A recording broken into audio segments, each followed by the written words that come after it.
Let's start off first. A bed of saffron rice. We'll run that right down the center. What we'll do, we'll separate it a little bit for presentation. Just like so. Looks good. Now for the Newburg. Very good. Right down the center. Look at that. Lovely.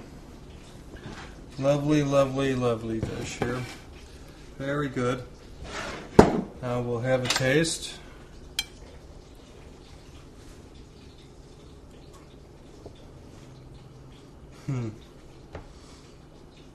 Wow. The flavors, the saffron and the Newburg sauce go together so well. I can't wait to get into the seafood. This is really good. It's easy to make, so you can really impress your friends or family with this one. It's very good. I'm Chef Dono, and on behalf of ExpertVillage, thanks for stopping by, and we'll see you next time.